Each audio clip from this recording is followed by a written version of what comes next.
Mga kabayan, kakapasok lang na balita. Kinumpirma mismo ni Senadora Amy Marcos na may natanggap siyang impormasyon na ipapaaresto na rin ng International Criminal Court o ICC itong si VP Sara Duterte anumang oras mula ngayon. Kung matatandaan, nauna nang ibinunyag ni VP Sara Duterte nito ng nakalipas na araw na isa siya sa listahan na kabilang sa mga ipapaaresto ng ICC at iba pang mga kaalyado ni dating Pangulong Duterte. Sa kabila nito, handa raw si Senadora Amy Marcos na harangin ang posibleng paghahain ng warrant of arrest laban dito kay Vice President Sara Duterte ng International Criminal Court o ICC. Ayon kay Marcos, wala siyang balak na suportahan ang pag-aresto kay VP Sara lalo't lumalabas sa kanilang investigasyon na ang enforcement ng warrant of arrest kay dating Pangulong Rodrigo Roa Duterte ay isang paglabag sa batas. May impormasyong nakuha si Senadora Amy Marcos na posibleng ipaaresto na rin daw ng International Criminal Court o ICC si Vice President Sara Duterte. There are also allegations that several weeks ago, a draft was mooted involving a warrant of arrest of 5 police officers, including Senator Ronald Bato de la Rosa. Of late, there has been a rumor, once again, that the Vice President will in fact be issued by the ICC a warrant immediately. Tumanggi ang senadora na pangalanan ang kanyang source. Nitong linggo, sinabi ni VP Sara na nakarating na rin sa kanya ang bali-balitang ipaaaresto siya. Oo, naa ko sa listahan, daghan kaayo mi nga naa sa listahan sa ICC. Kung ipaaresto man daw si VP Sara, tiniyak ni Senator Amy na haharangin niya ito. Muli niyang iginiit na walang jurisdiksyon ng ICC sa Pilipinas. Kahapon ay lantarang inilantad ni Senadora Amy Marcos ang mga natuklasan ng Senate Committee on Foreign Relations kaugnay sa pagkakaaresto kay dating Pangulong Rodrigo Roa Duterte. Ayon kay Marcos, politically motivated at group effort ang ginawang pag-aresto sa dating Pangulo kung saan ay matagal ng pinagplanuhan ng administrasyon ng kanyang kapatid na si PBBM. Sinabi rin ni Marcos na ang takbo ng mga pangyayari ay nagpapakita ng planadong hakbang ng administrasyon ni Pangulong Bongbong Marcos Jr. para pabagsakin ang mga Duterte. Ito ay para wala ng balakid ng mga Duterte sa 2028 eleksyon at mananatili ang mga Marcos sa kanilang politikal ambisyon. Unang-una, ang pag-aresto at pagsuko kay dating Pangulong Rodrigo Duterte sa ICC ay klarong may motibong politikal. May malinaw na pattern na kung saan may malalaking kaganapang pampolitika bago ang mahahalagang pahayag at aksyon ng administrasyon kaugnay sa ICC. Makaraang magsimulang magpahayag si PRRD ng mga batikos laban sa People's Initiative o sa pagpapalit ng ating saligang batas. Sumagot ang ating Pangulo na ang Pilipinas ay isang open country at kikilos lamang ang gobyerno kung may illegal na gagawin ng ICC. Ngunit sunod ng pahayag ng kalihim ng katarungan na bukas ang administrasyon, makipag-usap na sa ICC tungkol sa ilang pamamaraan ng kooperasyon. Maliwanag ang pag-aresto kay dating Pangulo ay bahagi ng malawakang pagsisikap ng gobyerno na pabagsakin ang mga Duterte bago mag-2028 election pa.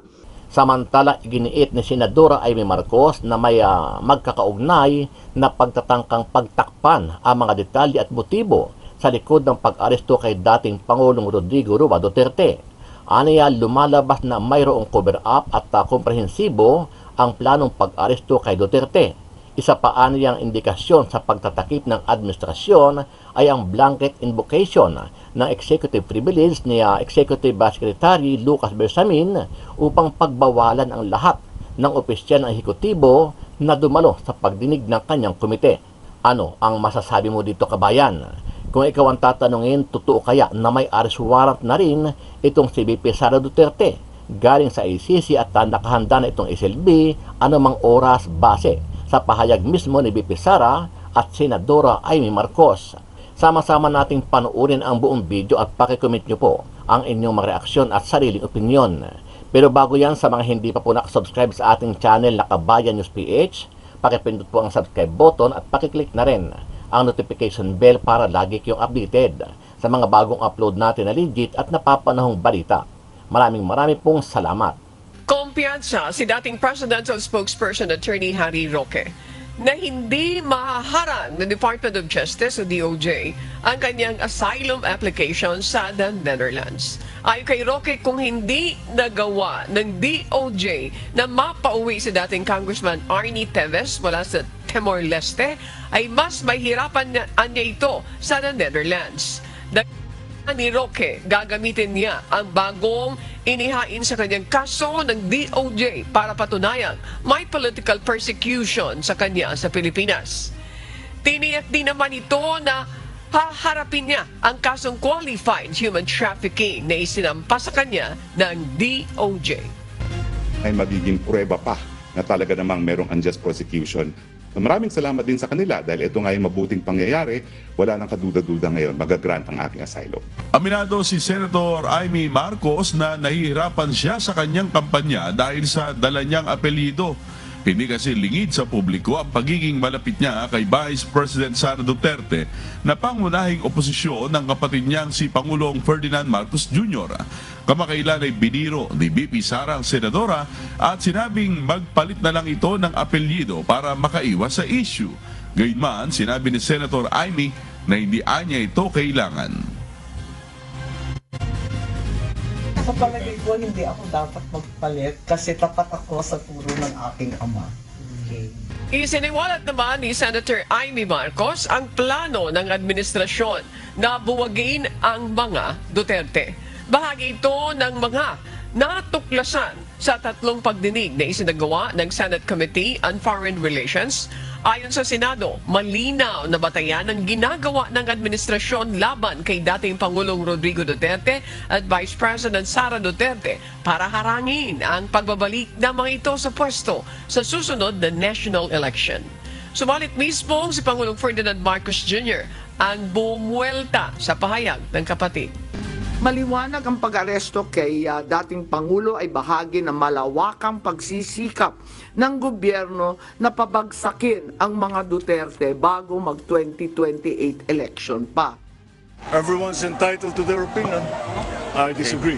Samantala, ibinunyag din ng senadora ang umano'y master plan ng gobyerno para pabagsakin ang mga Duterte. Yan daw ang lumabas sa pagdinig ng Senado kaugnay sa pag-aresto sa dating Pangulo. Ang lahat daw ng ito nakasaad sa dokumentong pinamagatang Mid-Election Final Campaign Sprint Action Plan ng kaalyado ng administrasyon na lakas CMD. Ang pag-aresto at pagsuko kay dating Pangulong Rodrigo Duterte sa ICC ay klarong may motibong politikal. Maliwanag ang pag-aresto kay dating Pangulo ay bahagi ng malawakang pagsisikap ng gobyerno na pabagsakin ang mga Duterte bago mag-2028 election pa. Nilinaw naman ni Senator Amy Marcos na hindi pa pinal na committee report ang inilabas niyang findings. Gayunman, kasama na rin dito ang kanyang rekomendasyon na paimbestigahan sa ombudsman ng ilang opisyal ng gobyerno na may partisipasyon sa pagpapaaresto kay dating Pangulong Duterte. Hindi pa rin daw tapos ang pagdinig ng kanyang komite. Hindi naman ikinagulat ng Malacanang ang mga pahayag ni Senator Amy. Hindi na po siguro kataka-taka kung ganyan po ang kanyang magiging panuran, kanyang opinyon.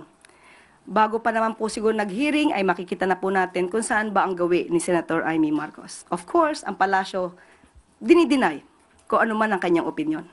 Si Pangulong Bongbong Marcos maikli ang sagot sa pahayag ng kanyang ate. Everyone's entitled to their opinion. I disagree. Sinasabi niyong plano ng gobyerno, pinlano ito, politically motivated. You think PBBM allowed this po? Hindi ko alam, inako ni SOJ Boying Remulla na siya nag-utos. Ngayon hindi ko alam kasi sa isang banda, masasabing alter ego ang bawat membro ng kabinete. Sa ibang banda naman, kusang ginawa ni Secretary of Justice. May pinaimbestigahan kayo sa Office of the Ombudsman, so i-furnish niyo sila ng copy ng findings ninyo, ma'am? Yes, definitely. Papadala natin doon. Dahil, as we know, this is only in aid of legislation at may mga legislation na rin kaming naiisip hinggil sa mga usaping ito. Kailangan i-forward na namin sa iba't ibang korte. Ma'am, itong findings ninyo, official na to, so no more hearings? Hindi ko pa alam. Ang tawag ko nga further findings because I'm not certain that we can close this. There are also allegations that, first of all, several weeks ago, a draft was mooted involving a warrant of arrest of 5 police officers, including Senator Ronald Bato de la Rosa. Of late, there has been a rumor, once again, that the Vice President will in fact be issued by the ICC a warrant immediately. So, alam natin na si VP Sara ay nandun sa listahan. Pero alam ko na nasa ibaba siya, no? Doon sa mga pinangalanan. Ngunit, ilang araw nakalipas, may mga report na siya na ang uunahin. Where did you get this information, ma'am? Nasusunod si VP Sara na arestuhin? Uso naman ang chismis ngayon. Chismis rin po. No credible source, ma'am. Not yet.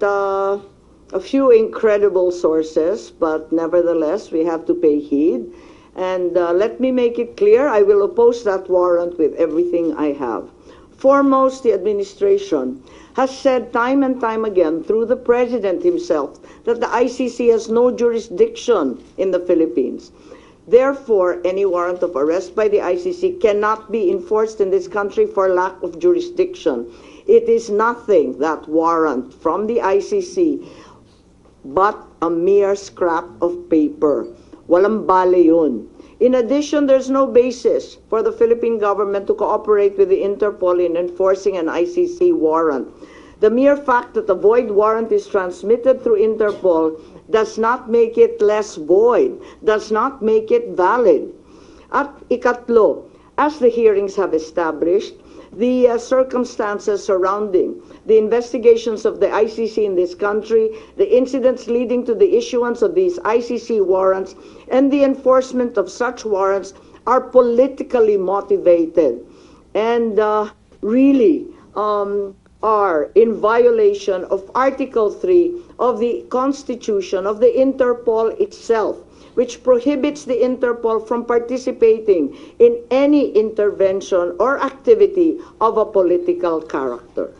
Ma'am, sabi niyo, you will do everything para harangin sakaling magkaroon na rin ng arrest warrant laban kay VP Sara. Ano ba mga action ang gagawin niyo? Wala tayong balak na isuko ang soberanya ng Pilipinas at ibaliwala ang ating husgado.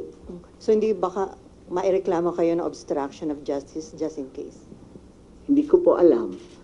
So ano mga action ang gagawin niyo, ma'am, para harangin sakali? Iniisip pa kung anong kailangan gawin dahil tulad nga ng sinabi ko, haka-haka pa lamang ito. Ngunit sa nakita natin sa mga nakaraang 2 taon, itong mga haka-haka, duda, suspecha, madalas nagiging totoo. So may mga preparation na rin si VP Sara dyan sa chismis na natanggap niyo, ma'am? Marahil po. Pero yung warrant na paparating para kay Senator Bato and other former police officials, credible na po yung source nyo dun, ma'am? Parang, kasi maliwanag yung listahan, pero andun siya sa sumunod na listahan ng ICC, di ba? Andun siya sa warrant, kaya't inaakala namin na yun na ang susunod. Pero hanggang ngayon, wala naman inilalabas at nagbago ang ihip ng hangin at ang balita ay si VP Sara. Ma'am, kanina nabanggit niyo po kanina na part ng diversionary tactic yung paglabas ng issue ng supposed paid trolls ng Chinese Embassy in Manila. Are you now saying that Senator Tolentino and the committee niya po were used po for this propaganda by the administration? Ay hindi ko naman gawain bumatikos ng kapwa senador, pero ang alam ko may utos talaga sa admin media na i-divert at mag-squid tactics ng bonggang-bongga, i-divert sa iba't ibang balita, tulad ng mga sagupaan, yung fake news nga na tinake over na, yung kung ano-anong mga isla at islet, tapos yung balita ng 20 pesos rice, sinabay-sabay para ilayo sa tunay na problema. But as a sitting senator po, kayo po hindi kayo nababahala if there's some truth to it na although it's a widespread speculation na even before pa na gumagamit yung China ng machinery, ng propaganda machinery regarding sa WPS issue. Naku naman, sigurado tayong meron. Walang pagkakaila, walang duda na meron silang makinarya para dyan. Meron din ang mga Amerikano, meron din yung iba't ibang mga malalaking bansa. Marami talagang nakikialam. Last time po. Ma'am, how do you feel about people saying na hindi maganda na kayo po kinampihan nyo yung mga Dutertes, yung kalaban ng kapatid nyo, more than dun sa kadugo nyo po sa si President Marcos? How do you feel about that? Masamang-masama ang loob ko, ngunit ang akin lamang, kailanman hindi kami nag-away ng aking kapatid. Yung mga amuyong sa palasyo, yung mga nariyan, yung mga lulong, ayun, sila po ang ating kaaway. At hindi ko naman kinakampihan ang isang panig laban sa isa. Ang pinapanigan ko lamang ay ang soberanya ng Pilipinas na isinusuko natin. Nakakahiya naman itong ginagawa natin na. Ma'am, sino daw yung lulong? Abangan po ninyo. Abangan po ninyo. Pero ma'am, hindi ba in a way parang baka ma-destabilize yung leadership mismo ng kapatid nyo dito sa mga nagiging findings at mga statements nyo against people around him? Hindi ko linalabanan ng sinuman, binabasa ko lang ang lumabas sa katibayan mula sa hearing. Wala akong magagawa kung litaw ng litaw ang katotohanan. So, okay lang kung medyo makadestabilize ito sa leadership ni... Wala tayong pagnanais mag-destabilize sa Pilipinas. Marami na tayong problema. Ngunit ang katotohanan ay kinakailangan mangibabaw sa lahat. Doon may binabanggit din po na yung Republic Act 9851 wherein it says na yung pag-present sa local court ng isang individual who is facing an allegation of crimes against humanity, hindi na kailangan. The government, although the term used was may surrender yung individual na yun, do you think it's enough dun sa nangyari kay former president? Sa bagay na yan, sa palagay ko, ang Senado kasama ng Kongreso maaring magbago ng batas at liwanagan yung Article 17 noong 9851 kasi hindi maliwanag doon, parang natanggal sa proseso ng pagpipinal. Nakita ko yun, maliwanag yung surrender, maliwanag yung alin yung extradition. Maliwanag na yung surrender ay para sa dayuhan lamang. Pero, doon sa final version mukhang na-edit, kaya maari natin tignan yan dahil ang purpose ng investigation sa Senado ay talagang in aid of legislation.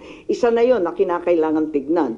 Isa pa yung extradition law na inakda ng tatay ko. Ang tagal-tagal na nun. Marahil kinakailangan tignan na rin natin yan dahil hindi na pakay sa mga problema ngayon yung ibang provision doon.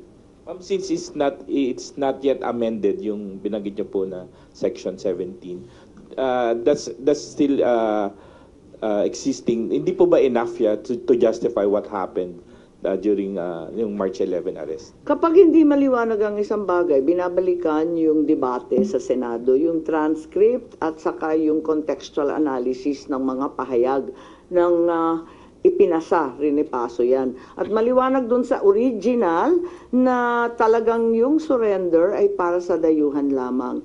Kung bakit na iwaglit at naiwan yun at may nilagay na mga pag-aamyenda sina Senator Subiri, sina Senator Gordon nung panahon na yon, hindi ko alam kung nakalimutan lamang o sa pagmamadali hindi na isaayos ng maigi. Pero yan naman ang trabaho talaga ng mambabatas. Tignan at isaayos, iklaro ang mga hindi masyadong maliwanag. Ang nararamdaman ko, ang pagpuot, ang hinanakit, at ang galit ng mga Bisaya. Galing po ako sa Cebu, mamaya pupunta ako sa Davao. Alam na alam ko ang pakiramdam nila. Ngayon, kung ganito rin ito sa Luzon, ramdam ko sa Manila, hindi ugali ng Pilipino ang pang-aape sa matanda na may sakit. Hindi natin gawain yan.